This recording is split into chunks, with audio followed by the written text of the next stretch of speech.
Hello, my name is Jeffrey Kirk.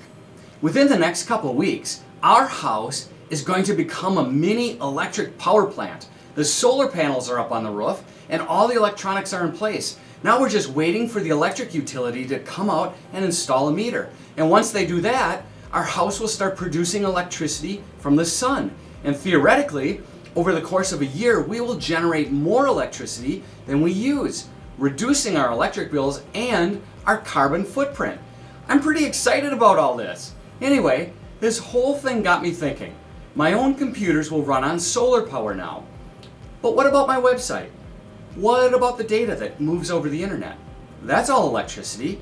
And how is that electricity produced? Have you ever considered that your own website has a carbon footprint? It's true. The internet is a powerful tool that has revolutionized the way we communicate, the way we access information, and the way we do business. However, the increased use of the internet has also led to a significant increase in the amount of energy consumed by data centers and servers. In fact, it's estimated that the internet currently accounts for about 2% of global greenhouse gas emissions, and this number is expected to increase as more and more people come online. You would think that using the internet and converting to digital is good for the environment, right? You know, getting those credit card bills in your email instead of postal mail means less paper. Same with reading a book on your Kindle instead of buying a physical book. And really, that is all good stuff. But we often fail to consider that our data usage contributes to energy consumption. Based on the latest report I saw, which is already 2 years old, it says the internet consumes about 416.2 terawatt hours of power per year. That means the internet consumes more electricity than the United Kingdom and almost as much electricity as France. Every action you take online, as well as every click on your website, uses electricity. And the interactions around the world add up to those big numbers. And every online search you do releases about 0.2 grams of CO2 to the environment. That's a pretty small number for just a single search on a simple search page like Google, but how much CO2 do we create when we add up all the billions of search queries around the world every single day? An even more complicated website with heavy videos and images can generate more than 10 grams of CO2 per view. As a result, it's becoming increasingly important for website owners to take steps to reduce the carbon footprints of their websites.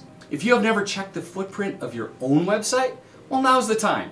It's really easy to do with the Website Carbon Calculator at websitecarbon.com.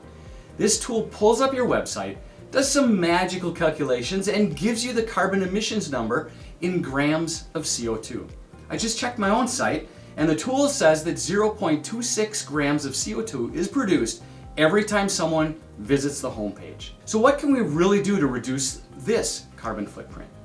One of the main ways to reduce the carbon footprint of a website is to choose energy efficient servers and host them in a location with a low carbon footprint.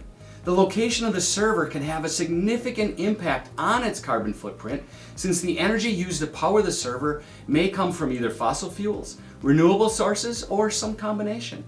Additionally, older servers are less energy efficient than newer ones, so it's important to consider upgrading to more energy efficient models. Another important factor to consider is the efficiency of the data center that hosts the server. If you have a website, then you probably have a hosting provider. Hosts also have data centers where they keep thousands of computers and cooling systems that are running 24/7. These data centers consume a large amount of energy to keep servers cool, so it's important to choose a data center that uses energy efficient cooling systems. Some data centers use renewable energy sources such as solar or wind power, which can greatly reduce the carbon footprint of the web servers and the websites they host. And that's why it's a good idea to look for green hosting providers who are committed to reducing their carbon footprint by using sustainable energy resources. The Green Web Foundation maintains a list of hosting companies that provide proof of their green claims. You can find this directory at thegreenfoundation.org/directory. Another important factor to consider when reducing the carbon footprint of a website is the content of your website itself. Big images, videos, and other large files significantly increase the amount of data that gets transferred and stored. These things increase the energy consumption of the website. And don't forget that big files and images make your website load slower, and a slow website gives a poor user experience and is bad for your SEO. That bulky featured image you love might be the thing hurting your site the most. To reduce this carbon footprint of a website, it's important to optimize the content of the website. And this can be done by compressing images and videos and reducing the use of complex scripts. Reducing the size of your images before uploading them to your site will also help improve the loading speed. And you can avoid uploading videos to your site altogether. It's pretty simple to embed links from video hosting platforms like YouTube or Vimeo or others. Technically, you're just moving the electric burden around a bit, but some of the big hosting environments like YouTube have already embraced sustainable energy. However, if you want to add a video directly into your site, then make sure to keep it short and turn off the autoplay feature. Additionally, you can use a content delivery network that distributes content to users from servers that are located nearest to them. This reduces the data transit distance and also helps your website load faster, again, providing a better user experience. Next, clean your website regularly. Just avoiding clutter in general benefits the environment. A clean and simple website saves energy by helping your visitors find what they're looking for as efficiently as possible. And this reduces unnecessary clicks and the amount of energy used. You can achieve this by updating your website and avoiding duplicate content. On the technical side, use simple and clean code, uncomplicated website buttons, and remove plugins you no longer need. Did you know that bot traffic also accounts for a big chunk of internet usage? Bots make server requests and they visit your website often, so they contribute to the total usage of your site. You can help reduce this traffic by blocking bad bots from entering your site. You can check your server logs to find which bots offer no value to you. This also includes search engine bots that crawl your website and your content.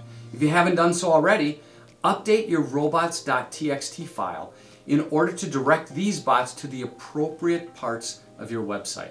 Another way to reduce the carbon footprint of a website is to use cloud hosting. Cloud hosting typically allows more websites to share the same physical server. If set up correctly, this can reduce the energy consumption of each website hosted. Additionally, cloud hosting providers often use energy efficient servers and data centers, which can further reduce the carbon footprint of an individual website. One of the main benefits of cloud hosting is scalability. As the traffic on a website increases, the website can easily be scaled to handle the increased traffic without the need for additional servers. And doing this can reduce the energy consumption of the website, as it eliminates the need for additional servers that would otherwise have to be both powered and cooled. Now, let's keep all of this in proper perspective. The internet is amazing. The fact that you can have an interest in a subject and find a video like this one supports some of the many benefits. The fact that your business has a website and that website helps you get new clients so you can help them solve their problems demonstrates the power of the internet, the power of this medium. If you have enjoyed this video today, please click the thumbs up icon to like it. And if you would take the next step and subscribe to my channel, I would really appreciate that as well. Today's video is simply meant to introduce the idea that websites have a carbon footprint and that there are actions website owners can take to reduce the footprint of their own websites. By choosing energy efficient servers and hosting them in a location with a low carbon footprint, optimizing the website content and using cloud hosting, website owners can make a big impact. Furthermore, it's important to consider upgrading to newer energy efficient servers, using renewable energy sources, and taking advantage of the scalability and efficiency of cloud hosting. Reducing the carbon footprint of your website is not only good for the environment, but it can also help to reduce costs and improve the overall performance of your website. And these are all good things, which give website owners a role in creating a more sustainable future for the internet. Your business deserves to be seen online, and I will help you get there. Thanks for watching, and have a great day.